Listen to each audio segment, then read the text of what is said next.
उनके स्थान पर हमने अनुरोध किया अशोक धवले जी से। आप महाराष्ट्र से हैं और अखिल भारतीय किसान सभा के राष्ट्रीय अध्यक्ष हैं अशोक धवले जी। उनके साथ बैठे हैं शिव कुमार कक्का जी की जगह पे। शिव कुमार कक्का जी 7 सदस्यीय समिति के सदस्य हैं। शिव कुमार कक्का जी मध्य प्रदेश से हैं और राष्ट्रीय किसान मजदूर महासंघ के अध्यक्ष हैं। उन्हें किसी व्यक्तिगत काम से भोपाल जाना पड़ा तो उनकी जगह पे अखिल भारतीय किसान मजदूर महासंघ के यूथ विंग के अध्यक्ष भाई अभिमन्यु कोहाट उनके साथ हैं। हमारे साथ शिरकत कर रहे हैं कीर्ति किसान यूनियन के राजेंद्र सिंह जी और मैं योगेंद्र यादव, यहाँ जय किसान आंदोलन के प्रतिनिधि के रूप में पिछले 2015 से जय किसान आंदोलन देश में काम कर रहा है। और चूंकि बीजेपी की आईटी सेल को बहुत दिलचस्पी रहती है, मैं बता दूं कि हरियाणा के रेवाड़ी जिले के सहारनवास गांव में 4 एकड़ का किसान है। तो वार्ता को शुरू करते हैं। सबसे पहले मैं बलबीर सिंह राजेवाल जी से अनुरोध करूंगा कि वो सरकार के साथ जो वार्ता हमारी हुई है उसके बारे में कहाँ हम खड़े हैं वो बताएं। ये काम कर रहे हैं।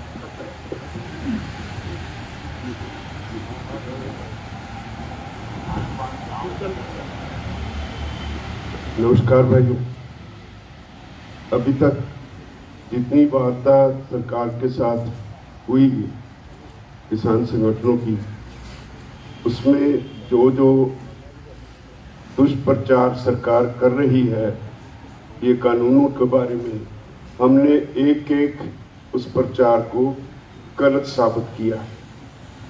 उनका कहना है कि बहुत बड़ी किसान की सेवा की है। हमारा कहना था किसने मांग की थी, और उनका कहना है कि हमने एक देश एक मंडी बना दी। हमने कहा आपने दो देश 2 मंडियां बना दी।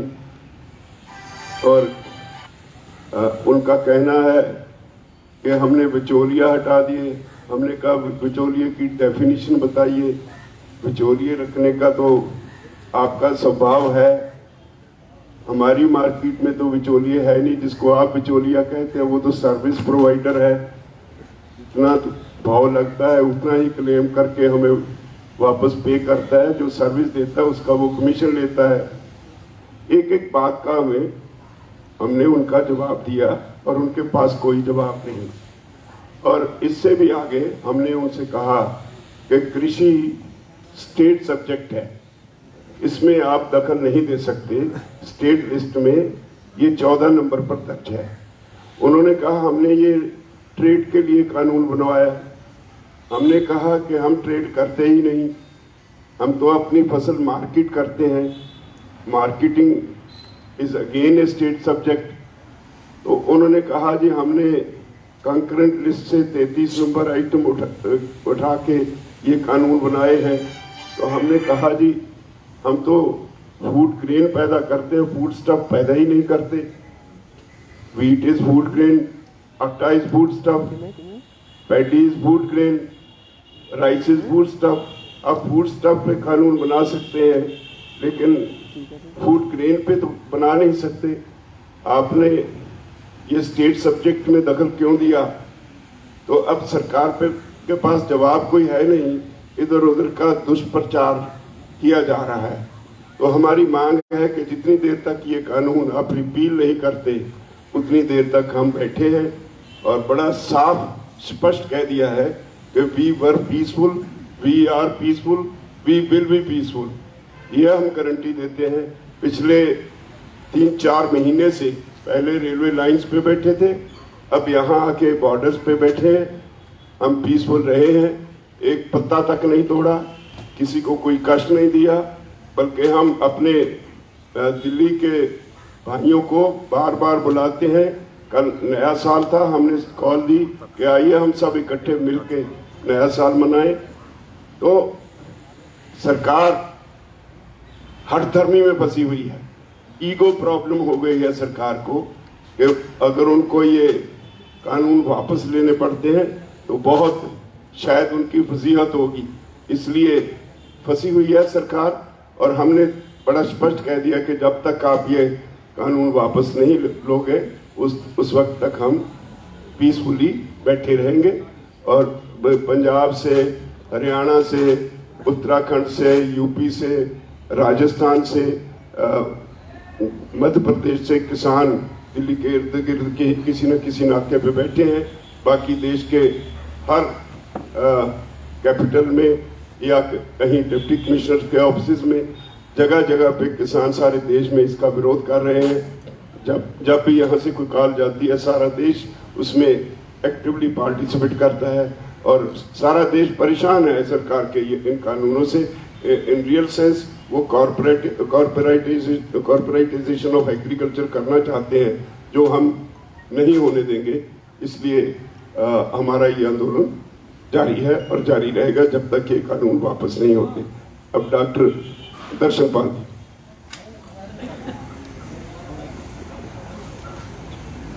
डॉक्टर दर्शनपाल, आप क्रांतिकारी किसान यूनियन के अध्यक्ष हैं और 7 सदस्यीय कमेटी के मेंबर भी हैं, और आपने इस पूरे आंदोलन के दौरान हर जगह आपको देखा हो।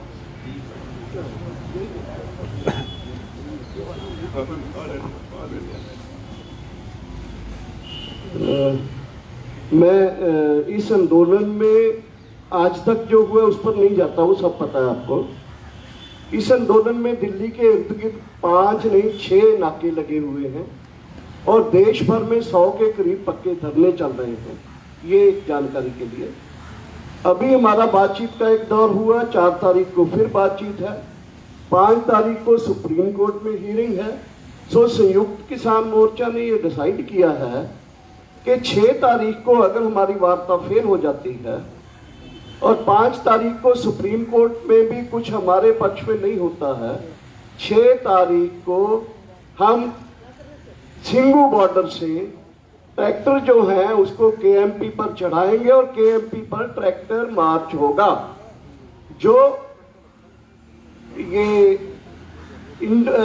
26 जनवरी की एक तरह की परेड की वो होगा, उसकी एक तरह का रिहर्सल परेड होगी वो 6 तारीख को। इसके बाद 6 तारीख को बाद हम डिसाइड करेंगे कि हमारा जयपुर वाला जो नाका है, वो जयपुर के इंचार्ज भी बैठे हैं यहाँ, 2 या 3 दिन के भीतर ही हम उस नाके को जो शाहजहांपुर है वो लोकल कमेटी डिसाइड करेगी। संयुक्त किसान मोर्चा उस पर स्टैंप लगाएगा और उस मोर्चे को भी हम आगे लाएंगे। उसकी डेट हम अपनी मीटिंग में डिसाइड करके उसका अनाउंसमेंट करेंगे। और 6 से लेकर 20 तक एक पूरा पखवाड़ा देश में हम कॉल दे रहे हैं कि उस कॉल के अनुसार पूरे देश में किसानों के इस आंदोलन के पक्ष में बीजेपी सरकार के ऊपर दबाव डालने के लिए बड़ी बड़ी रैलियां, बड़े बड़े प्रोटेस्ट प्रोग्राम और पक्के धरने, जो भी तरह के लोग वहां के अलग अलग प्रांतों के करेंगे, उसको एक हमने यहाँ से सेंट्रल कॉल दिया है कि पूरे 15 दिन जो है वो भंडाफोड़ अभियान, जन जागरण अभियान किसानों के पक्ष में, पूरे देश में वो किसानों के पक्ष में एक 15 दिन का पूरा एक मूवमेंट चलेगा। इसके साथ ही 23 तारीख को सुभाष चंद्र बोस जी का जन्मदिन है, 23 जनवरी को। तो हमने फैसला किया है कि 23 जनवरी को पूरे देश में हमने कॉल दिया है लोगों को कि बड़े बड़े प्रोग्राम करके गवर्नर हाउसेज जो हैं, गवर्नर हाउसेज की तरफ मार्च करो, क्योंकि सेंट्रल गवर्नमेंट के जो सिंबल हैं, आइकन हैं, रिप्रेजेंटेटिव्स हैं, वो प्रांतों में गवर्नर्स हैं। और इसके साथ ही हमने तय किया है कि 26 जनवरी इस बार का जो गणतंत्र दिवस है, पूरे देश में किसान अपनी अगुवाई के तले उस गणतंत्र दिवस को अपने ट्रैक्टर और व्हीकल परेड करके उसको मनाएंगे। 26 जनवरी को हमारा कॉल है कि दिल्ली के इर्द गिर्द जितने भी नजदीक के सिटीज हैं वो आए, 25 तक यहाँ पहुंचे और 26 को दिल्ली में हमारे ट्रैक्टर फ्लैग्स लगा के दिल्ली में परेड करेंगे। जो केएमपी की परेड है, रिहर्सल परेड है, ऐसी और भी परेड्स अलग अलग जगह होगी, लेकिन फाइनल परेड 26 को दिल्ली में होगी। और पूरे देश में कॉल है, पूरे देश में जिस प्रांत में कम ट्रैक्टर हैं वह ट्रैक्टर के साथ व्हीकल मार्च, और जहां ट्रैक्टर ज्यादा है ट्रैक्टर व्हीकल मार्च। और वो मार्च को हमने दिया है नाम के सिटी स्टेट का कैपिटल में और डिस्ट्रिक्ट का हेडक्वार्टर्स में सारे देश में ट्रैक्टर किसान परेड के नाम से पूरा देश ये 26 जनवरी को किसानों के पक्ष में, 26 जनवरी को संविधान दिवस के ऊपर पूरे देश में हमारे जो लोग हैं एक जन जागरण का क्लाइमैक्स में वो जो है एक करेंगे, परेड करेंगे। इसके साथ ही 18 तारीख को ही जनवरी को हमने कॉल दिया है कि महिला किसान दिवस में, क्योंकि बहुत सारे हमारे बॉर्डर्स के ऊपर महिलाएं आ रही हैं, उनका ये डिमांड भी है कि इसको सेंट्रल डाल दो ताकि पूरे देश में उस दिन महिलाओं जो किसानों के पक्ष में और किसान हैं, पूरा महिला किसान दिवस के रूप में 18 तारीख को एक कॉल दिया है। 26 तारीख तक का ये कॉल है, ये संयुक्त किसान मोर्चा की तरफ से ये प्रोग्राम्स हमने दिए, वो मैं आपसे शेयर कर रहा हूँ। धन्यवाद। आप गुरनाम सिंह चडूनी जी, आप एमएसपी के बारे में क्या पोजीशन है, क्योंकि बहुत कंफ्यूजन रहता है, उसके बारे में स्थिति रखें। हाँ, सभी मीडिया वाले भाइयों को नमस्कार और नए साल की आपको बहुत बहुत शुभकामनाएं। आज जो प्रेस कॉन्फ्रेंस कर रहे हैं उसका एक मकसद ये भी है कि सरकार जो भ्रम फैला रही है उस भ्रम को दूर करना, ताकि किसान का पक्ष पूरे देश में आपके माध्यम से बहुत अच्छे तरीके से जाए। सरकार बार बार बयान दे रही है कि किसानों ने अड़ियल रवैया अपनाया हुआ है, हम तो इनको बहुत कुछ देने के लिए तैयार हैं, एमएसपी तो हम देंगे ही, ये तो हम लिख के देने के लिए भी तैयार हैं। और लोगों को ऐसा लगता है कि शायद अब तो किसान ही गलती पर है। लेकिन आपको बता दें कि हमने 8 तारीख की मीटिंग में अमित शाह जी के आगे सवाल किया था कि क्या आप एमएसपी पर, जो आप एमएसपी 23 फसलों का तय करते हैं, क्या आप उन 23 फसलों को खरीदने के लिए तैयार हो सारे देश से जितनी पैदा होती हैं? उनका जवाब था नहीं। और अब जो हमारी मीटिंग हुई थी उसमें फिर हमने ये सवाल उठाया था कि क्या आप 23 की 23 फसलें एमएसपी पे खरीदने के लिए तैयार हो? तो उनका जवाब था कि नहीं, इस पे तो बहुत सोचना पड़ेगा। तो फिर आप देश को क्यों गुमराह कर रहे हो जब आप खरीद नहीं सकते? जब आपका खरीदने का कोई इरादा नहीं है तो फिर आप देश को क्यों गुमराह कर रहे हो कि हम तो एमएसपी तो हमने तोड़ा ही नहीं, एमएसपी तो हम देंगे। तो साथियों, इस पे हम ये समझाना देना चाहते हैं कि एमएसपी देना और चीज है और एमएसपी पर खरीदना और चीज है। एमएसपी देने का मतलब है एमएसपी तय करना, और खरीदने का मतलब है कि उस पर वो सारी फसलें खरीदे भी। जो आज का आंकड़ा सामने आ रहा है वो आप देखिए, पूरे देश में उन्होंने 1 क्विंटल मक्का नहीं खरीदा, और पूरे देश का जो मक्के का रेट रहा वो 800 से और 1100 रुपए के बीच बिका, और एमएसपी मक्के का 1850 रुपए। बल्कि यहां तक हुआ कि हरियाणा में कह के मक्का बिकवाया गया कि आप बीजिए, हम 7000 रुपया अलग से भी देंगे। कुछ नहीं किया गया। और ऐसे ही पूरे देश के जो आंकड़ा निकल के सामने आ रहा है वो ये है कि पिछले 15 साल में 45 लाख रुपया एमएसपी से कम हमें मिला। यानी अगर आज का हिसाब लगाएं, आज के टाइम में 3 लाख करोड़ से 4 लाख करोड़ के बीच पर साल एमएसपी से कम मिलता है किसानों को, और ये हमारा अधिकार है। ये नहीं है कि ये हम कुछ अलग से मांग रहे हैं, ये हमारी कोई एक्स्ट्रा मांग है। एक्स्ट्रा मांग नहीं है, ये तो सरकार एमएसपी 1967 से लेके तय कर रही है, लेकिन तय कर रही है, केवल खरीद तो उस पर नहीं रही है। तो ये एक बड़ा घाटा जो किसान, देश के किसान को जा रहा है, जिसके लिए हम मांग कर रहे हैं कि इतना घाटा देश के किसान को हर साल एमएसपी की वजह से हो रहा है। ये हमारा अधिकार है जो सरकार के नियम ना होने की वजह से हम लुट रहे हैं। उस पर एक नियम बनाए, एक कानून बनाए कि चाहे प्राइवेट खरीदे, सरकार खरीदे, कोई खरीदे, लेकिन हमें न्यूनतम समर्थन मूल्य हमारी जेब में जरूर जाना चाहिए। और उससे सरकार टाल मटोल कर रही है, उसके ऊपर कोई उन्होंने जवाब नहीं दिया। केवल उन्होंने कहा कि हम कमेटी बना देंगे, कमेटी के नाम से वो टालना चाह रहे हैं, जो हमने अभी तक नामंजूर उसको कर दिया है कि कमेटी हमें मंजूर नहीं है और इस पे तो कोई ज्यादा लंबी चौड़ी बहस की जरूरत नहीं है। ये तो हमारा अधिकार है जो कानून आपने पहले से जो एक तरह से आपका नियम है उसको एक कानूनी रूप देना है, बस इतना सही है। एमएसपी तो आप पहले से तय करते हैं, तो उसके लिए भी वो राजी नहीं हुए हैं। और वो कहते हैं हमें खजाना देखना पड़ेगा, देश का खजाना, देश का खजाने पे बहुत बोझ पड़ेगा। तो लेकिन हम आपको बता देना चाहते हैं कि जब किसान का नाम आता है तब देश का खजाना याद आ जाता है। हालांकि हमारी 60% आबादी है देश की, जिसपे उनको प्रॉब्लम आती है खजाने पे। जब कहीं पिछले साल 5 लाख करोड़ निकाल के उन्होंने बांट दिया देश के कारपोरेट को पिछले साल, और अभी तक 15 लाख करोड़ का देश का एनपीए हो चुका है जो पूंजीपतियों का है, उसको वसूलने कोई इंतजाम नहीं किए। तो मतलब जब किसान का नाम आता है तब उनको दिक्कत आती है। तो एमएसपी पे हमारा स्पष्टीकरण ये है, कुल मिला के स्पष्टीकरण ये है कि हमारा जो उत्पाद है आज के टाइम में 3 लाख करोड़ से 4 लाख करोड़ के बीच हमें नुकसान हो रहा है, जो हमारा अधिकार है, लेकिन सरकार उसको लूट रही है और नहीं दे रही। इस आंदोलन में भी अभी तक उस पर उन्होंने कोई स्पष्टीकरण नहीं दिया, अभी तक वो बात नहीं मानी है। धन्यवाद। आप श्री जगजीत सिंह डल्लेवाल जी, पंजाब से, भारतीय किसान यूनियन सिद्धूपुर के अध्यक्ष जी।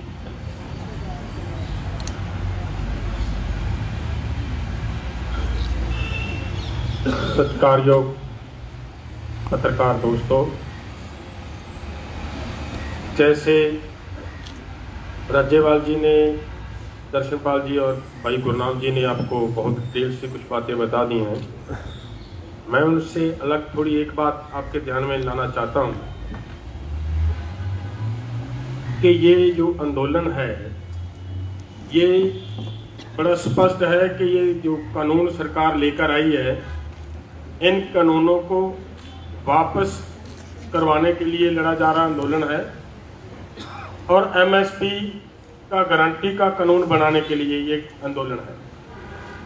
और जो इसके पैरेलल बात चल रही है, मैं उस बात पे आपका ध्यान ले जाना चाहता हूं कि ये आपने सभी ने देखा है, पूरे देश ने, पूरे वर्ल्ड ने देख लिया कि ये आंदोलन पूरी तरह पीसफुली चल रहा है। कहीं पे भी कोई ऐसी वैसी घटना आज तक नजर नहीं आई कि जिससे ये कह सके कोई कि ये आंदोलन हिंसक हो गया है, ये वायलेंट कर रहे हैं, वो ऐसी बात इनको नजर नहीं आई। लेकिन एक बात आपने बहुत जोर शोर से प्रचारित होती है और सरकार के बड़े बड़े नेता ये कहते सुने होंगे कि ये खालिस्तानियों का आंदोलन है, ये माओवादियों का आंदोलन है। एक बार ये भी कहा कि केवल पंजाब के लोगों का आंदोलन है, फिर ये कहना शुरू किया कि ये केवल पंजाब और हरियाणा का आंदोलन है, फिर ये कहना शुरू किया कि ये केवल उत्तर भारत का आंदोलन है। तरह तरह के इन लोगों ने इस आंदोलन को बदनाम करने के लिए यत्न किया और मैं धन्यवाद देता हूं आप सभी पत्रकार भाइयों का, आपके मीडिया वालों का। आपने उस बात को अच्छी तरह, हमारी बात को लोगों के सामने लेकर गए और आपके माध्यम से ये बात उनकी जो वो झूठ बोलकर ये कह रहे थे कि ये खालिस्तानी है, उस दिन आपने ये क्लियर कर दिया कि नहीं, कहीं ना कहीं इसी आंदोलन के दौरान टिकरी बॉर्डर पे पूजा की गई है देवी देवताओं की, जो हिंदू धर्म से बिल्कुल मिले हुए हैं। वो हुआ वहां पे तो वो उनकी वो बात आप लोगों ने स्पष्ट कर दी कि ये नहीं, ये खालिस्तानी नहीं है, यहाँ पे पूजा पाठ करने वाले दूसरे लोग भी बैठे हैं।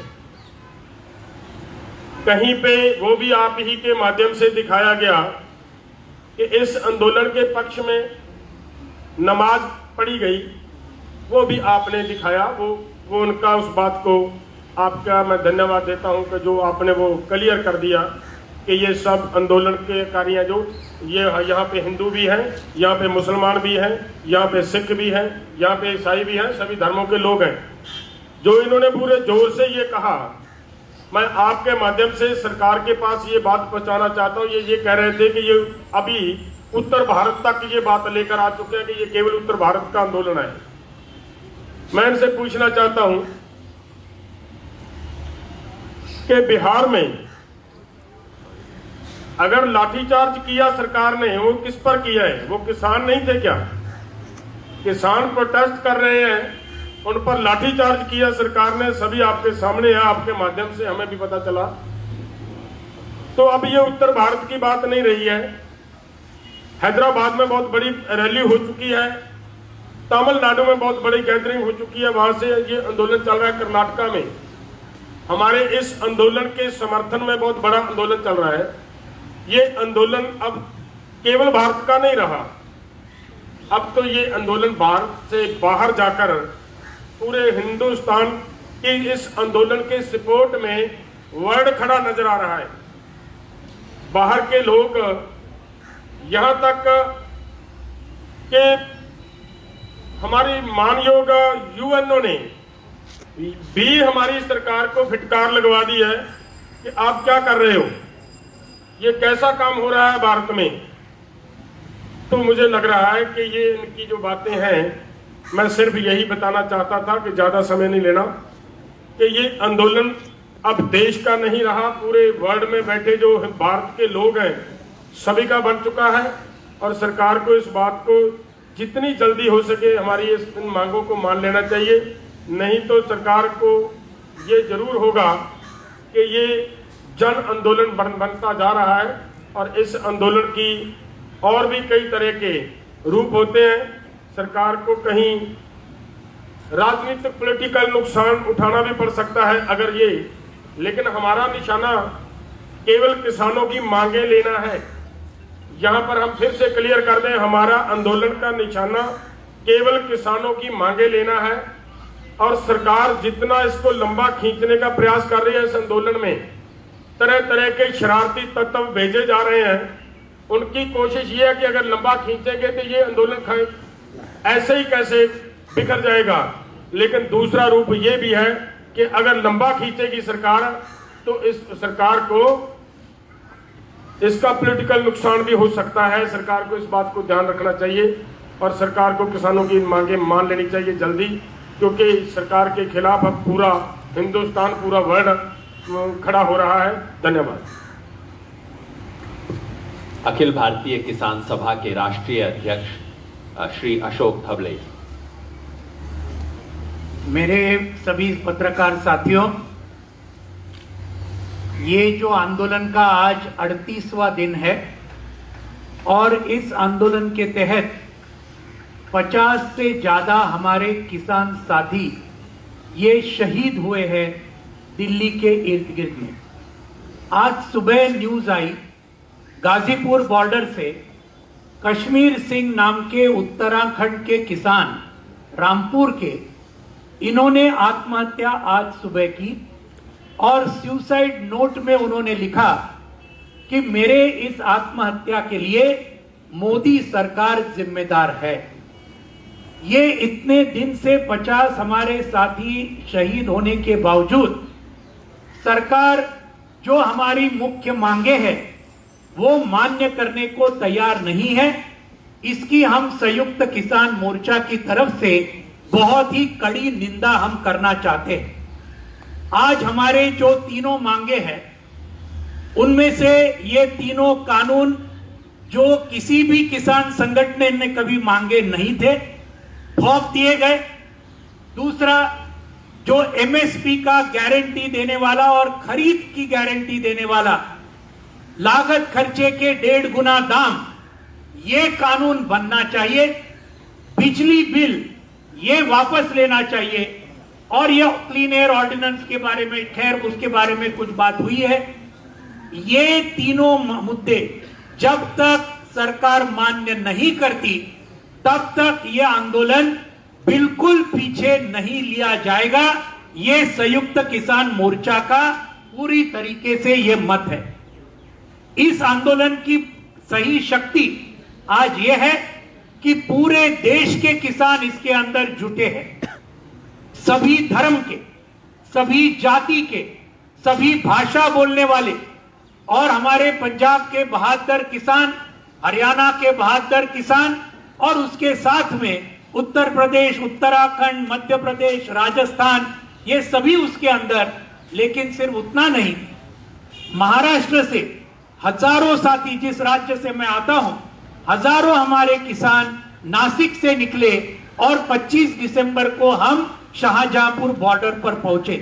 पूरे देश में, बंगाल हो, तमिलनाडु हो, कर्नाटक हो, आंध्र, तेलंगाना, ओडिशा, सब जगह में यह आंदोलन जारी है। और यह है इस आंदोलन की ताकत, जिसकी वजह से सरकार उसको कुचल डालना नामुमकिन बात है।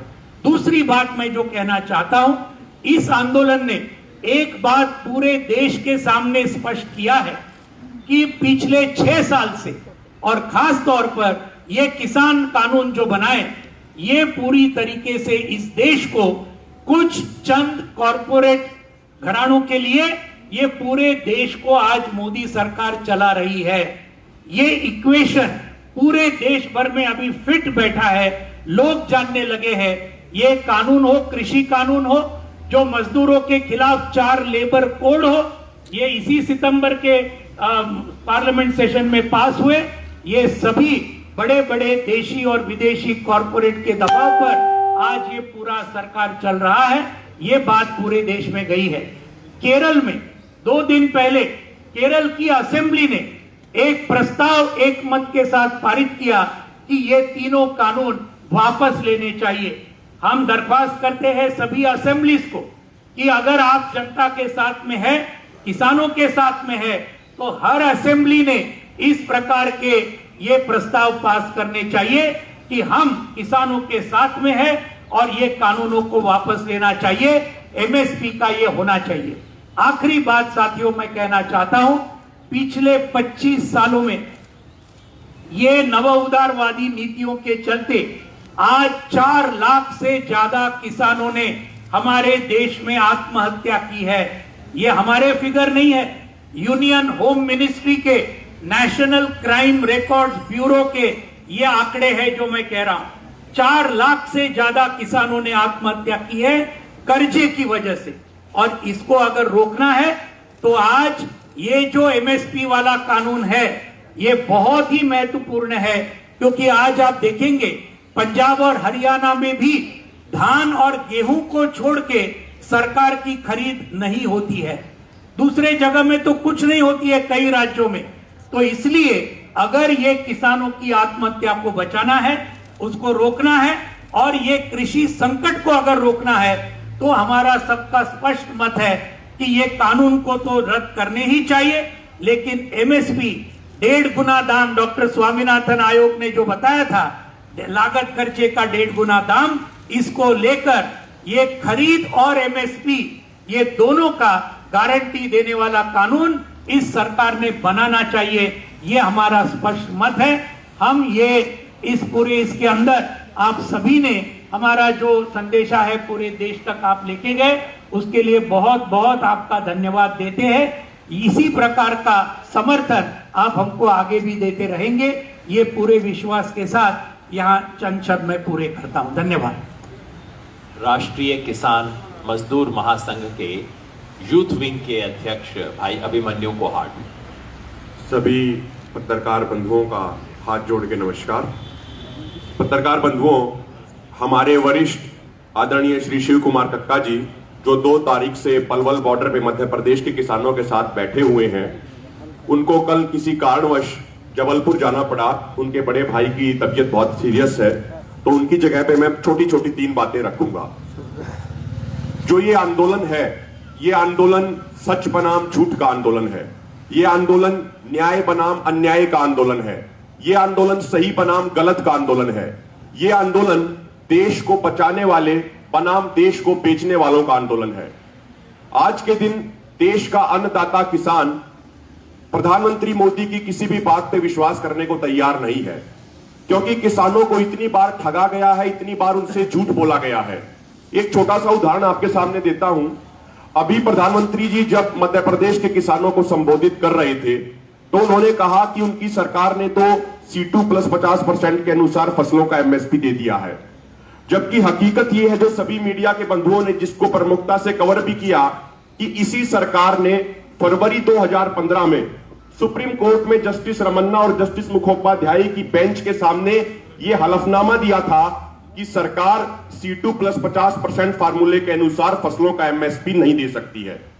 तो बड़े दुख और दुर्भाग्य की बात है कि प्रधानमंत्री जी इतने जिम्मेदार पद पे बैठ के इतनी गलत बातें कह रहे हैं।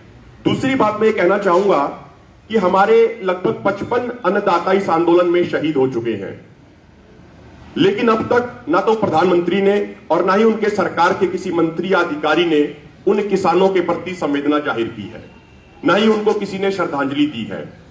अभी जो 31 तारीख को बैठक हुई थी तो हमारे सभी सीनियर नेताओं की तरफ से यह कहा गया कि इस बैठक की शुरुआत उन शहीद किसानों को श्रद्धांजलि देकर की जानी चाहिए। उसके बाद कृषि मंत्री नरेंद्र सिंह तोमर ने यह कहा कि जो किसान इसमें हताहत हो गए हैं उनको लेकर उन्हें दुख है। बड़े दुर्भाग्य की बात है कि जो अन्नदाता शहीद हो गए हैं, हमारी सरकार उनको शहीद का दर्जा भी नहीं दे रही है और उनके लिए हताहत शब्द का इस्तेमाल कर रही है। तीसरी और अंतिम बात यह मैं कहना चाहूंगा कि जब से हमारे सभी सीनियर नेताओं के नेतृत्व में यह आंदोलन खड़ा हुआ तो पहले सरकार ने इस आंदोलन को बदनाम करने का प्रयास किया, हमें आतंकवादी बताया, खलिस्तानी बताया, हमारे ऊपर फॉरेन फंडिंग के आरोप लगाए, लेकिन सरकार के उन सभी आरोपों की पोल खुल गई।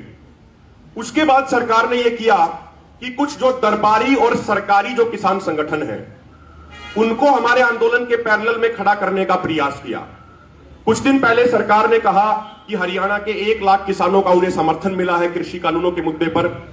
जब हमने उनकी जांच पड़ताल की तो मालूम चला कि उसमें 116 FPOs के नाम दे रखे थे और उन FPOs का जमीन पे कोई अता पता नहीं था। उसके बाद यह कहा गया सरकार की तरफ से कि पंजाब के 3 लाख किसानों ने उन्हें समर्थन दिया, लेकिन जिन व्यक्तियों ने वो समर्थन देने की बात कही, जो सिग्नेचर लेके जाने की बात कही सरकार के पास, जब हमने उनका पता किया तो मालूम चला कि वो लोग ना तो किसान हैं ना किसान नेता हैं, वो बीज और दवाई बनाने वाली कंपनियों के लिए काम करते हैं। तो सरकार इस तरीके का दुष्प्रचार करना बंद करे। ये आंदोलन शांतिपूर्ण है, शांतिपूर्ण रहेगा और निश्चित तौर पे इस आंदोलन में देश के अन्नदाता की जीत होगी। धन्यवाद। राजेंद्र भाई कुछ ऐड करेंगे?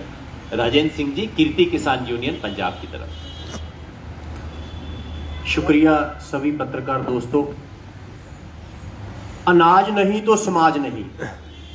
सिर्फ एक बात सरकार को समझ लेनी चाहिए कि अनाज पैदा करने वाला किसान नहीं रहेगा तो सोसाइटी भी नहीं रहेगी। दूसरी बात कि लंबे समय से, पिछले लगभग जब से ये ऑर्डिनेंस आए हैं 4 जून से, तभी से हम आंदोलन का हमने रुख किया हुआ है और इतना पीसफुल आंदोलन इंडियन हिस्ट्री में आपको देखने को नहीं मिलेगा, इतना बड़ा और इतना पीसफुल आंदोलन। अगर सरकार पीसफुल आंदोलन करने वाले लोगों की बात नहीं सुनती तो यह समझना चाहिए कि सरकार क्या चाहती है। क्या वो चाहती है कि इस देश में पीसफुल आंदोलन करने वाले लोगों की बात नहीं सुनी जाएगी और इस देश में जो कॉन्स्टिट्यूशनल हमारा राइट है, राइट टू एक्सप्रेशन, उसके तहत आप कुछ भी एक्सप्रेस करो, सरकार उसे नहीं सुनेगी तो सरकार देश को किस ओर ले जाना चाहती है, यह सारे देश के सामने सवाल है।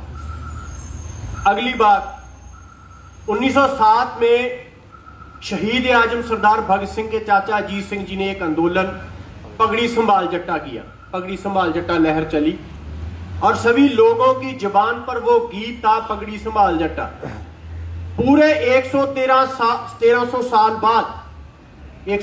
साल बाद इतना बड़ा आंदोलन हुआ है और ये आंदोलन सिर्फ पंजाब तक सीमित नहीं है, ये आंदोलन लगातार फैल रहा है और सरकार ने, जो पहले डल्लेवाल साहब ने बताया कि सरकार कह रही है कि ये पहले का सिर्फ पंजाब का आंदोलन है, पंजाब और फिर का पंजाब और हरियाणा का आंदोलन है, नॉर्थ इंडिया का आंदोलन है, अब पूरे देश में फैल गया, पूरी दुनिया में प्रोटेस्ट होने लगे हैं। और ये सरकार, मैं वो उस तरह का शब्द नहीं बरतना चाहूंगा, इतनी वो ढीठ है, कल को ये कहेगी ये तो सिर्फ धरती का आंदोलन है, मंगल ग्रह पर तो हो ही नहीं रहा, ये तो सिर्फ एक प्लेनेट पर हो रहा है, किसी और प्लेनेट पर तो आंदोलन ही नहीं हो रहा। ये इस तरह के लोग हैं। इसलिए लास्ट बात ये कि सारा मामला फंसा हुआ क्यों है। मामला 3 कानूनों का नहीं है, सरकार इसे 3 लॉज का मामला नहीं मानती।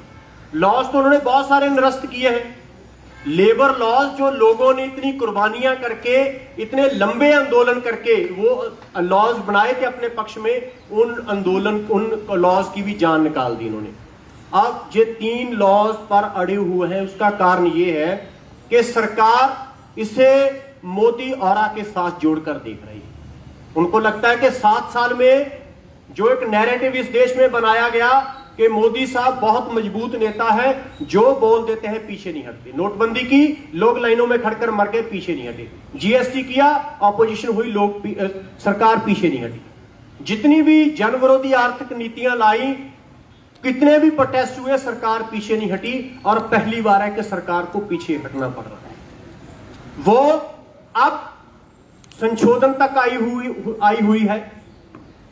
अब सरकार की पोजीशन ये है कि more than amendment less than repeal, यहां पर सरकार पहुंची हुई है। और ये सरकार लगातार पीछे हट रही है।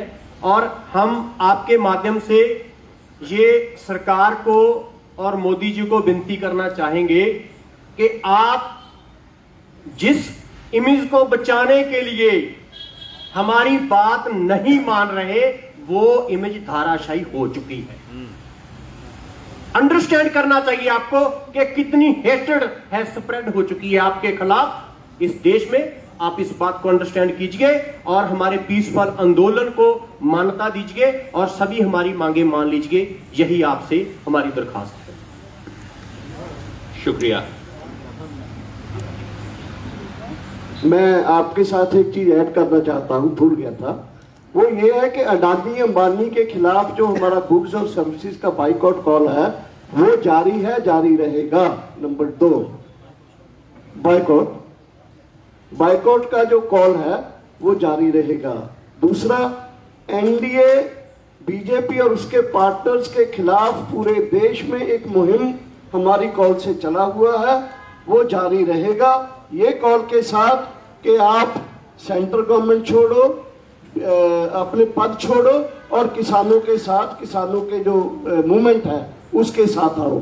तो ये 2 कॉल्स मैं पिछले उसमें भूल गया था, ये हमारी जारी है। और पंजाब हरियाणा में टोल प्लाजे जो फ्री किए हुए हैं, अगर आंदोलन आगे बढ़ेगा तो और भी ये आगे फैल जाएंगे। साथियों, आज की प्रेस वार्ता के मुख्य बिंदुओं को मैं फिर समराइज कर दूं आपके लिए। आज संयुक्त किसान मोर्चा की तरफ से इस प्रेस कॉन्फ्रेंस का राष्ट्रीय मीडिया से इंटरेक्शन का कार्यक्रम हमने विशेष उद्देश्य से किया। लोग सोचते हैं, कई बार भ्रम फैलाया जाता है, कौन लोग हैं जो कि इतने बड़े आंदोलन को आयोजित करते हैं।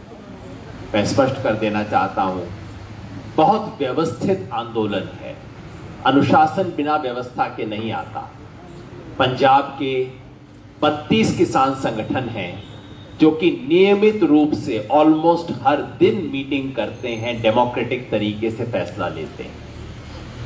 पंजाब के अलावा देश भर के किसानों के प्रतिनिधि मिलकर कोई 100 साथी हर दूसरे या तीसरे दिन बैठक करते हैं, सिंगू बॉर्डर पे सर्वसम्मति से फैसला लेते हैं। और राष्ट्रीय स्तर पे इसका संयोजन और समन्वय करने के लिए 7 सदस्यीय समिति है जो कि आपके सामने बैठी है। हनन मौला और शिव कुमार कक्का जी आज अनुपस्थित हैं, लेकिन ये समिति है जो कि कोऑर्डिनेशन का काम कर रही है। आपके मन में सवाल होगा कि भाई एक तरफ वार्ता चल रही है, दूसरी तरफ ये आंदोलन का कार्यक्रम कह रहे हैं, सरकार की तरफ से प्रोपेगेंडा होता है, ऐसा आप क्यों कर रहे हैं? मैं स्पष्ट कर देना चाहता हूं कि ये जो 50% मांगे मान ली गई कि प्रचार है, ये बिल्कुल झूठ है। अगर मेरी भाषा में कहें तो अभी तो सिर्फ पूंछ निकली है, हाथी अभी बाकी है। और हमारे एक दोस्त ने कल कहा कि ये पूंछ भी हाथी की पूंछ है कि गधे की पूंछ है, अभी हमें पता नहीं, क्योंकि जो 2 छोटी बातें सरकार ने कल मानने की बात कही है 30 तारीख को, उसका लिखित स्टेटमेंट हमारे पास अभी भी नहीं है कि एग्जैक्टली उन्होंने क्या माना है। इस आंदोलन की जो सबसे पहली और सबसे बड़ी मांग है, जो देख के दूर दूर से किसान आके इस सर्दी में 1 महीने से पड़े हुए हैं, 3 कानूनों को खारिज करना, रद्द करना, उस पे सरकार टस से मस होने को तैयार नहीं है। रद्द करने की बात ना करो और कुछ भी बात करो। एमएसपी की खरीद को कानूनी दर्जा देने की बात जो खुद मोदी जी ने 2011 में कही थी, उस पर सरकार मानना तो छोड़ो, सिद्धांत रूप में भी एग्री करने को तैयार नहीं है। पिछली मीटिंग में साफ कह दिया, इन प्रिंसिपल कमिटमेंट भी नहीं दे सकते हम। इसलिए ये किसान जो पिछले 1 महीने से ज्यादा, अब तो आज 38वां दिन हो गया है, यहां पे आए हैं, इस अवस्था में है। मैं तो कहता हूं कि पत्थर भी पिघल जाए ऐसे किसानों को देख के, लेकिन इस देश के प्रधानमंत्री का कलेजा नहीं पिघलता है। इसलिए आज मजबूर होके हम सरकार को अल्टीमेटम देने के लिए आए हैं यहां। और अल्टीमेटम ये है, अगर गणतंत्र दिवस 26 जनवरी तक हमारी ये बातें नहीं सुलझती हैं, मांगी नहीं जाती हैं, तो दिल्ली के तमाम जितने मोर्चे हैं, उन मोर्चों से किसान दिल्ली के अंदर घुसकर अपनी किसान गणतंत्र परेड करने के लिए मजबूर होंगे। हम दिल्ली के आसपास के तमाम किसानों से आग्रह करते हैं कि तैयारी कर लीजिए, अपने अपने ट्रैक्टर तैयार कर लीजिए, सब दिल्ली पहुंचिए। देश के जिस जिस किसान परिवार के लिए संभव है, सबसे अनुरोध करते हैं, एक एक मेंबर आप अपना यहां पे भेजिए। जो यहां नहीं आ सकते वो अपना जिला स्तर पे, स्टेट लेवल पे, जहां जहां संभव है, किसानों की यह गणतंत्र दिवस परेड निकालिए। मगर 26 जनवरी तक हम खाली नहीं बैठे रहेंगे। 6 तारीख से 20 जनवरी तक पूरे देश में देश जागृति पखवाड़ा मनाया जाएगा, जिसमें पूरे देश में रैली आयोजित की जाएंगी, कॉन्फ्रेंस आयोजित की जाएंगी, ताकि सरकार का जो झूठ है उसका भंडाफोड़ हो सके। 13 तारीख लोहड़ी संक्रांति का दिवस है, उस दिन इस कानून को जला के किसान संकल्प दिवस मनाया जाएगा। 18 तारीख को इस देश में खेती में 70% काम करने वाली महिलाओं को याद करते हुए महिला किसान दिवस मनाया जाएगा। 23 जनवरी को सुभाष चंद्र बोस को याद करते हुए आजाद हिंद किसान दिवस मनाएंगे। जो भी राजभवन है, जितनी भी राजधानियों में, उन राजभवन के बाहर जाके किसान बैठेंगे, अपना संदेश पहुंचाएंगे। साथियों, ये ऐतिहासिक जंग है। ये संघर्ष सिर्फ ये तय नहीं करेगा कि ये 3 कानून रद्द होंगे या नहीं, वो तो होंगे। ये संघर्ष ये भी तय करेगा कि इस देश में भविष्य में खेती किसानी की क्या दशा होगी, इस देश में किसानों की औकात क्या है, उनका वजन क्या है, उनका महत्व क्या है, उसका फैसला इस संघर्ष से तय होगा। इस संघर्ष में हम लड़ेंगे और जीतेंगे। आपके सहयोग के लिए बहुत बहुत धन्यवाद। प्रेस रिलीज की कॉपी हिंदी और अंग्रेजी दोनों में उपलब्ध है, आप सबको दे दी जाएगी। बांटना शुरू कर रहे हैं, सामने से न कीजिएगा, पीछे से कर दीजिए। और आप कोई भी प्रश्न पूछना चाहते हैं, एक एक करके हाथ उठा के, किसी विशेष व्यक्ति से आपका प्रश्न है तो उसका नाम लेके बोलिए, एक एक करके सवाल पूछ सकते हैं जी।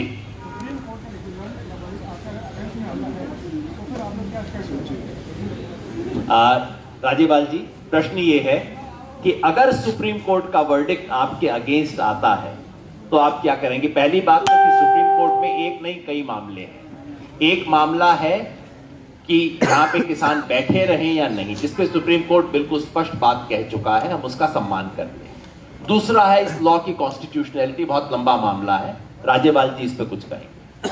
ऐसा है कि हमने सुप्रीम कोर्ट में कोई केस नहीं डाला है, सरकार ने ही अपने माध्यम से किसी तरीके से सुप्रीम कोर्ट को इनडायरेक्टली अप्रोच किया है। जो भी निर्णय सुप्रीम कोर्ट का होगा उसके बाद हम बैठेंगे और डिसाइड करेंगे कि आगे हमने क्या करना है। We are not a party to that case. Rajewal ji, ਇਹਨਾਂ ਨੇ ਬਕਾਇਦਾ ਆਪਣੇ ਚੋਣ ਮੈਨੀਫੈਸਟੋ 'ਚ ਸ਼ਾਮਲ ਕੀਤਾ ਸੀਗਾ ਕਿ ਅਸੀਂ ਸਵਾਮੀਨਾਥਨ ਰਿਪੋਰਟ ਲਾਗੂ ਕਰਾਂਗੇ, ਤੇ ਹੁਣ ਇਹ ਕਹਿ ਰਹੇ ਨੇ ਅਸੀਂ ਕਰਤੀ। ਕੀ ਇਹਨਾਂ ਲਈ ਸਵਾਮੀਨਾਥਨ ਦਾ ਨਾਮ ਬਦਲ ਕੇ ਅਵਾਨੀ ਅਡਾਨੀ ਹੋ ਗਿਆ? ऐसे है कि बार बार अपना स्टैंड बदलते हैं। पहली बार जब मोदी जी चुनाव जीत के आए उस वक्त वादा किया इलेक्शन मैनिफेस्टो में कि अगर हमारी सरकार बनेगी तो हम स्वामीनाथन कमीशन की रिपोर्ट को इन टोटल लागू करेंगे। उसके बाद सुप्रीम कोर्ट में जाके एफिडेविट फाइल कर दिया कि अगर हम इस रिपोर्ट को लागू करते हैं तो देश की इकोनॉमी सारी बिगड़ जाएगी, सब डिस्टॉर्ट हो जाएगा, इसलिए हम इसको लागू नहीं कर सकते। जब दोबारा इलेक्शन आई 2014 की 17 की, तो उस इलेक्शन से पहले एकदम एक नया ही फार्मूला निकाल के कह दिया कि हमने इसको लागू कर दिया और A2+FL का फार्मूला नया ही दे दिया जो स्वामीनाथन कमीशन की रिपोर्ट में है ही नहीं। तो अब ये उसी बात को प्रचार किए जा रहे हैं। इन रियल सेंस इन्होंने कुछ भी नहीं किया। अगर A2+50% का फार्मूला लागू करें तो बहुत सी समस्या हल हो सकती है। और इससे भी आगे जो भाई गुरनाम सिंह जी कह रहे थे, देखिए समस्या क्या है। मक्का 1850 MSP है, मार्केट में बिकता है 700 से 900 तक, उस MSP का क्या फायदा। मूंग की दाल आप लोग 100 रुपए के ऊपर खरीदते हैं, लेकिन किसान जब बेचता है उसको 2700 रुपए मिलता है, MSP 6000 है। सूरजमुखी उसका MSP 7800 कुछ है, हम बेचते तो 3700 में बिकता है। 1 लाख करोड़ रुपया एडिबल ऑयल और दाल इंपोर्ट करने में तो खर्च हो जाता है, किसान को दाम नहीं दिए जाते। एक बात। दूसरी बात, ECA में जो अमेंडमेंट की है, हमारे देश का खपतकार तबाह हो जाएगा। जिस तरह से स्टॉक लिमिट कोई नहीं, जितनी छूट दे दी कॉर्पोरेट्स को, व्यापारी को, कोई बच नहीं पाएगा। ये इसीलिए हम कहते हैं ये आंदोलन सिर्फ किसान का नहीं, ये जन आंदोलन है, इस देश के वासियों का आंदोलन है, हर शहरी का आंदोलन है। हर शहरी का हम अभिनंदन करेंगे अगर वो जिस तरह से अब तक हमारे साथ हैं इसी तरह हमारे साथ खड़े रहे। तो धन्यवाद। मैंने अब तक 5 हाथ नोटिस किए हैं, 2 वहां, आप और आप यहाँ 1 मिनट, और उसके बाद बोल पहले इस सीक्वेंस में इन 5 के, फिर 1 2 3 4 5 इतना कर लेंगे, 10 सवाल टोटल कर ले हैं। हाँ, TV 18 से। My question is, in the last round of talks, the government it seems had asked you for alternatives to repeal. Sir, repeal के अलावा आपके पास अगर कोई ऑल्टरनेटिव है आपको देने के लिए सरकार ने कहा था, और एक कमेटी का प्रपोजल उन्होंने कहा था 5 मेंबर की कमेटी बनी। तो इस दोनों इश्यूज के ऊपर आपका फाइनल स्टैंड का क्या है, आप बता दीजिए। प्रपोजल के ऊपर कोई बातचीत होगी क्या, कमेटी फॉर्मेशन? सवाल ये है कि पिछली मीटिंग में सरकार ने कहा था कि आप रिपील के अलावा कोई और ऑल्टरनेटिव प्रपोजल बना दीजिए और एक कमेटी बना दीजिए। इस पे आपका फाइनल स्टैंड क्या है? राजेवाल साहब माइक यहीं पे रखिए, वो पत्रकार ऊंचा करके। तो हमने साफ कह दिया था कि रिपील के बिना हमारी मांग पूरी नहीं हम समझते, इसलिए हम तो रिपील करना चाहते हैं।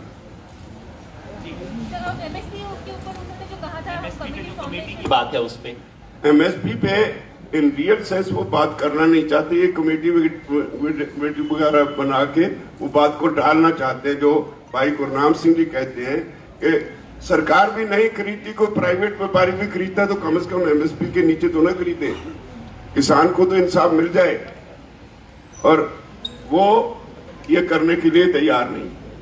जी, हमने MSP के बारे में उनको बोला था कि आप इन प्रिंसिपल एग्री करते हो MSP दिया जाए एज ए लीगल राइट, वो नहीं माने। और किसी भी कमेटी का कोई मतलब नहीं है जब तक इन प्रिंसिपल एग्रीमेंट ना हो कि कमेटी क्या करेगी।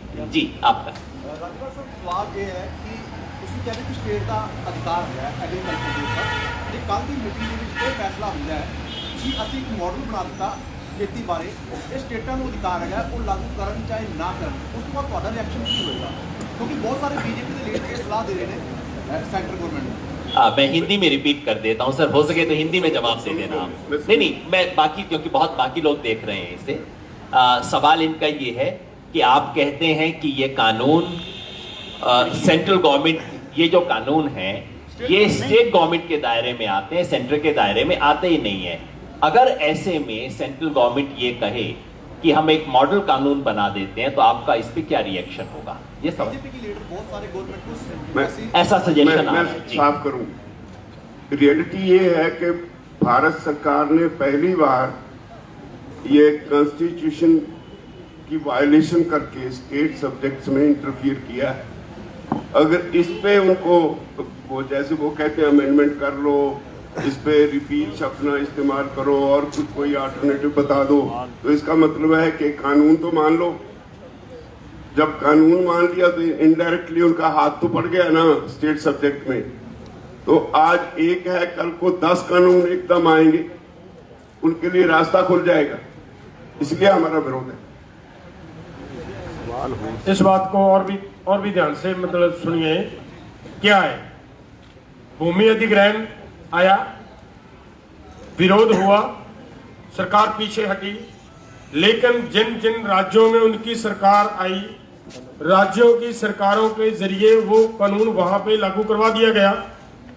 ऐसे ही अगर ये कानून रहता है तब पूरे देश में अपने ढंग से, अपने तरीके से वो लागू करवाएंगे। इसके लिए हमारा ये विरोध है कि ये कानून खत्म होना चाहिए। जो राज्यपाल जी ने कहा वो ठीक है। जी पीटीवी सर। मेरा सवाल है कि आप लोग कह रहे हैं कि 26 जनवरी को हम दिल्ली में घुसेंगे, उन हालातों में अगर लॉ एंड ऑर्डर खराब होता है, लोगों की जान जाती है, तो कौन जिम्मेदार होगा? क्योंकि पुलिस बहुत ज़्यादा तैयारी करके बैठा हुआ है, चाहे दिल्ली को या कोई भी बॉर्डर तिरंगे लेके निकलना भी अपमान। मैंने पहले जैसे कहा, हमने सरकार को बड़ा स्पष्ट कर दिया, we were peaceful, we are peaceful, we will be peaceful. ये इसके आगे जब हम पीसफुल रहेंगे तो जैसे सुप्रीम कोर्ट की डायरेक्शंस है कि पीसफुल लोगों पे आप पुलिस फोर्स इस्तेमाल नहीं कर सकते। अगर सरकार फिर भी पुलिस फोर्स का इस्तेमाल करना चाहती है, उनकी इच्छा, लेकिन हम पीसफुल रहेंगे। धन्यवाद। लेकिन लगता नहीं आपको कि देश की छवि भी खराब होगी 26 जनवरी? नहीं, हमारा ट्रैक्टर और व्हीकल मार्च जो होगा, हम कतई भी इस कन्फ्रंटेशन में नहीं जाएंगे। उसका टाइमिंग और वेन्यू देखेंगे कैसे रखना है, इसलिए हमारी तरफ से कोई कन्फ्रंटेशन का वो नहीं है। जी सोशल मीडिया पर वीडियो वायरल हुआ था, तमाम किसान नेता जब मिल रहे थे तोमर साहब के साथ पीयूष गोयल के, वहाँ कुछ ऐसी बातचीत हो रही थी कि आपसे भी बहुत सारे NGOs हैं, ऑर्गेनाइजेशन हैं। दरअसल वो कॉन्टेक्स्ट क्या था जो वीडियो वायरल हो रहा है? तो ये कहा जाता है कि पीयूष गोयल ये कह रहे हैं कि हम आप सबको देख लेंगे, आपके बहुत सारे NGOs देख लें। वो वीडियो का कॉन्टेक्स्ट क्या था? कोई साथी क्लैरिफाई कर सकता है? क्योंकि आज सुबह से मैंने भी देखा एक वायरल हो रहा है एक मीडिया में, जिसमें राकेश टिकैत जी खड़े हुए हैं और पीयूष गोयल कह रहे हैं हमारे पास 40 की लिस्ट है, हम देख, हमारा मुंह ना खुलवाओ। उसका कॉन्टेक्स्ट क्या है बातचीत का? अगर कोई साथी क्लैरिफाई कर सके। नहीं, हमको वीडियो मिलेगा तभी बता सकते हैं क्या है, बल्कि इन कॉन्टेक्स्ट उसके आगे क्या है, पीछे क्या है, वो जानना होगा। एक ही बात से असल में क्लियर नहीं होता। उनकी मुद्रा धमकाने वाली लग रही है। ये जरूर साफ है कि वो जो बाहर आके मीडिया में मीठी मीठी बातें होती हैं, हम सर झुका के नम्रता से वो सब वहां पे धमका रहे हैं, वो स्पष्ट होता है। जी आपका सवाल। आपने बोला था अभी के भी जो है ट्रैक्टर लेकर जाएंगे, अभी IPO का में आ रहा था, यूनियन का झंडा लगा हुआ तो उस पर उन्होंने रुक दिया, कार को रोक दिया गया। आप लोग कैसे आएंगे? वो पूछ रहे हैं कि अभी दिल्ली के अंदर झंडे लगी हुई गाड़ियों को रोका जा रहा है, तब आप कैसे आएंगे? ये बात जरूर है, दिल्ली में भी हरियाणा, यूपी, गुजरात इतना बुरी तरह से दमन हो रहा है, लेकिन जैसा हमारे सीनियर साथियों ने बताया, शांतिपूर्ण तरीके से आएंगे, अहिंसा से आएंगे। गणतंत्र दिवस याद रखिए, गण का तंत्र है, ये तंत्र का गण नहीं है, गण का तंत्र है। गण का मतलब किसान जो इस देश का गण है, जनता है। शांतिपूर्वक अहिंसक तरीके से हम रहेंगे। जी आपका सवाल है, उधर पीछे हिंदू से सवाल था। आप जी मैं आपका भी, सॉरी, तीनों को इस सीक्वेंस में ले लेते हैं। जी सर, 26 जनवरी का जो आप लोगों का कार्यक्रम है, कहाँ एग्जैक्टली आप लोग दिल्ली में जाएंगे, ये अगर आप क्लैरिफाई करें कि अगर कह रहे हैं आप दिल्ली में मार्च करेंगे तो आप दिल्ली में जाएंगे जहाँ पे, कौन से पॉइंट पे जाएंगे और क्या मार्च करके वापस दिल्ली की जो सीमा है जहाँ पर आप लोग जमे हुए हैं वहाँ पर चले जाएंगे या फिर आप लोग जहाँ पर पहुँचे थे वहाँ पे डटे? मैं देखिए इसके बारे में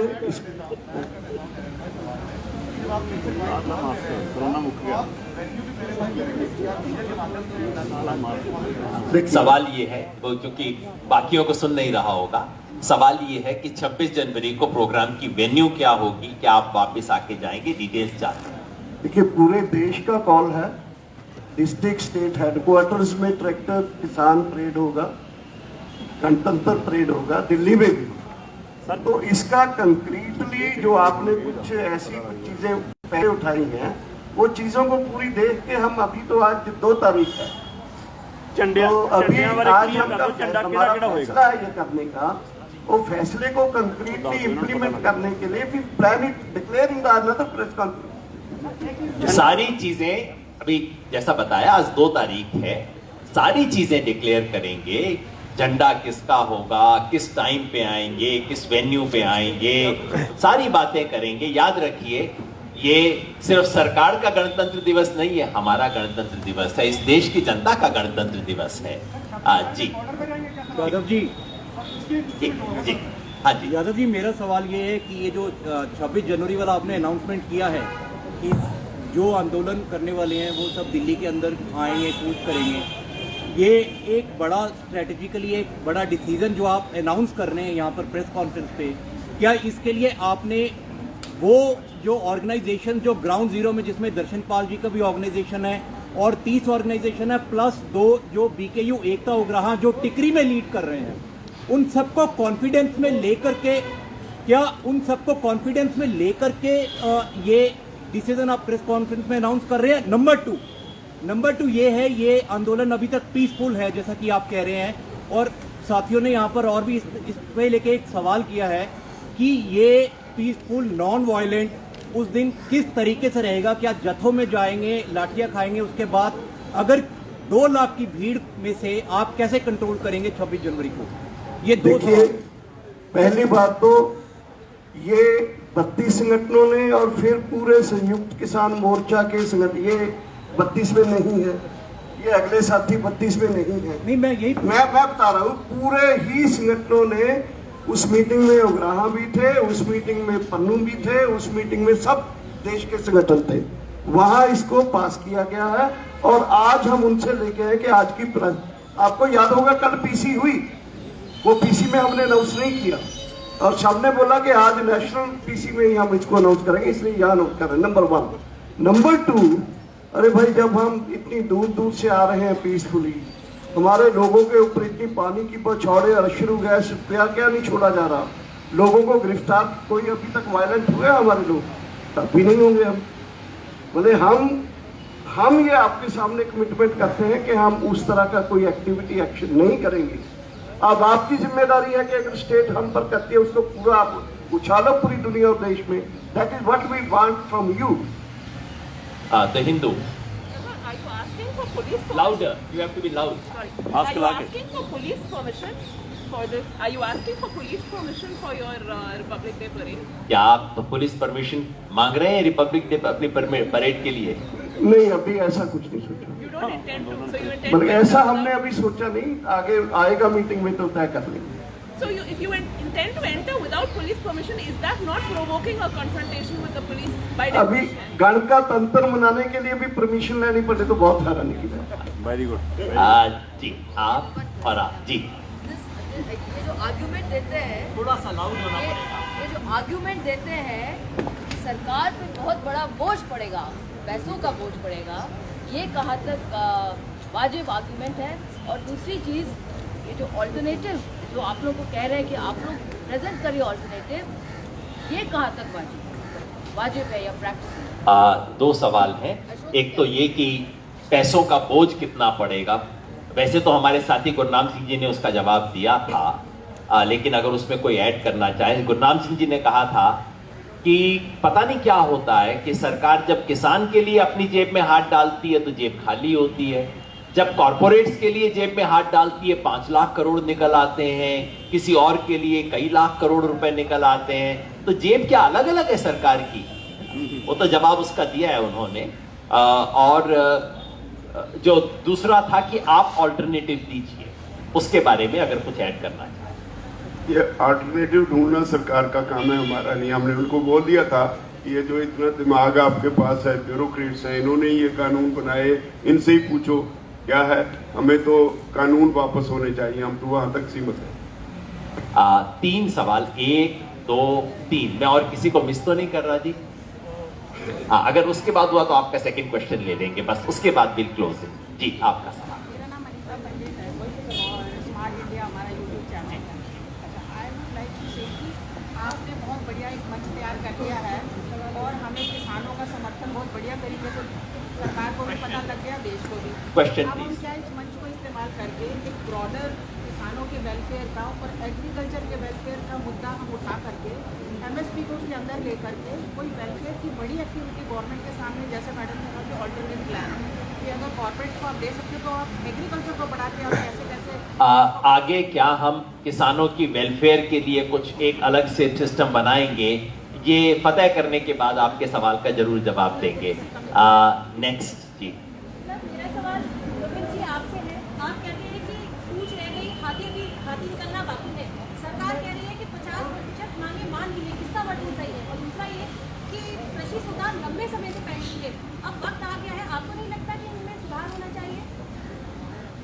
चूंकि मुझसे पूछा है, ये बार बार सरकार कहती है देखिए कृषि सुधार पेंडिंग थे, देखिए ये लोग खुद सुधार मांग रहे थे, अब सुधार आ गए तो अपोज करते हैं। सरकार ने मेरे बारे में करके कैंपेन भी चलाया हुआ है। सन 2017 में इन्होंने कहा था कि APMC में सुधार क्यों नहीं होता। अरे मैं तब नहीं, आज भी कह रहा हूं, कृषि में सुधार होने चाहिए, रिफॉर्म्स होने चाहिए, डिफॉर्म नहीं होने चाहिए। हमें दवा चाहिए, जहर का इंजेक्शन नहीं चाहिए। जो सरकार कर रही है, ये कोई यहां पे नहीं कहता कि आज की व्यवस्था परफेक्ट है, बहुत अच्छी है। हम तो कह रहे हैं आज की व्यवस्था को और बेहतर बनाओ। हमारे साथी गुरनाम सिंह जी ने याद दिलाया, देश का इतना बड़ा इलाका है जहां MSP का फायदा नहीं हो रहा, उनको भी दिलवाओ। लेकिन सरकार तो जिनको है उनको वापस देने पे तुली हुई है। और जो दूसरा सवाल आपका था, उससे था, सॉरी, हाँ, पूंछ निकल गई हाथी। देखिए हिंदी का वैसे मुहावरा है कि जब काम मोटे तौर पे बन जाता है तो हिंदी में कहते हैं हाथी निकल गया, अब तो सिर्फ पूंछ बाकी है। इस मामले में इस मुहावरे को उलटने की जरूरत है, अभी सिर्फ पूंछ निकली है, हाथी बाकी है। और ये क्यों कहते हैं आप सब जानते हैं। पहले दिन से जब हम लोग यहां से निकले, हमारे कई साथियों ने तो 6 महीना पहले आंदोलन शुरू किया था, कोई 26 नवंबर को शुरू नहीं हुआ है। एक बात बार बार, 3 काले कानून रद्द करो। आपने सुन सुन के आपके भी कान पक गए होंगे, लेकिन सरकार के कान में नहीं घुसी है। उस पे सरकार टस से मस नहीं हो रही है। दूसरी मांग जो हमारी थी, हम क्या कह रहे थे कि ये जो जबरदस्ती गिफ्ट आप दे रहे हो ये मत दो, अपनी गिफ्ट वापस ले लो, हमें वो गिफ्ट दो जो हम अपने मुंह से मांग रहे हैं। वो क्या था? MSP पे खरीद की लीगल गारंटी। उस पे सरकार ये भी कहने को तैयार नहीं है कि चलो इन प्रिंसिपल हम तैयार हैं, मोडेलिटीज बाद में वर्कआउट कर लेंगे, इतना भी नहीं। तो ये जो 2 मेन चीजें हैं उस पे सरकार 1 इंच नहीं हिल रही, और बाकी 2 चीजों पे कुछ दे दिया तो कैसे 50% हो गया, है ना जी। आखिरी सवाल है जी, उसके बाद आपका सेकंड सवाल एंड देन विल क्लोज। वर्षों कुछ लोग शाहजहांपुर से डेलीगेट परिवार में बैठे हुए हैं, उन लोगों ने कुछ कहा कि इनको RSS के और बदमाशी तत्व को कहा गया, सामाजिक तत्व को कहा गया, ये वीडियो आया हुआ और कुछ वीडियो कुछ वेबसाइट्स में उन्होंने इंटरव्यू दिए, तो उसके पीछे क्या है, वो आरोप लगाए वो कौन? देखिए शाहजहांपुर में मैं क्योंकि वहां पे था, मुझे जिम्मेदारी दी गई थी शाहजहांपुर का मोर्चा लगाने की। ये हमारे अपने साथी हैं, मैं इनको कोई RSS BJP एलिमेंट्स नहीं कहता, हमारे अपने साथी हैं, उत्साही हैं, ज्यादा जोश में आए और इतने दिन थक थक के लगता भी है ना लोगों को एक और राउंड वार्ता हो गई जी, कुछ नहीं निकल रहा। सो अति उत्साह में ये लोग आगे बढ़े। कमेटी ने स्पष्ट फैसला लिया था कि हमें अभी आगे नहीं बढ़ना, जब तक सेंट्रल फैसला नहीं होगा तब तक हम नहीं आगे बढ़ेंगे। हमने सर्वसम्मति का फैसला अपने युवा साथियों तक पहुंचा दिया था, फिर भी उन्हें लगा कि नहीं, उन्हें आगे जाने की जरूरत है। उनसे हम बात कर रहे हैं, उन्हें किसी तरह का आरएसएस, बीजेपी वगैरह का नाम एटलीस्ट उन साथियों के लिए हम नहीं लगा रहे। बाकी दर्शन पाल जी इसको और क्लैरिफाई करें। देखिए, इसके बारे में कल संयुक्त किसान मोर्चा की बैठक में बात हुई है। हमारे आज साथी गुरदान सिंह जी वहाँ जा रहे हैं, हमने ऑलरेडी वीडियो इशू की है। कुछ मिसअंडरस्टैंडिंग है, उसको हम हल कर लेंगे। काफ़ी डिटेल में डिस्कशन हुआ है और वहाँ की लोकल कमेटी, संयुक्त मोर्चा की कमेटी इसको रिजॉल्व कर लेगी। इस तरह की प्रॉब्लम जब लंबा संघर्ष तक आती है, कभी कभी हम जो लोग हैं ऐसा कोशिश कर रहे हैं कि उसको we resolve it positive. Video में ये कह रहे कि आपसे माफी मांगिए तो हम वो कर देंगे, वो कोई नहीं। हाँ, लास्ट सवाल जी।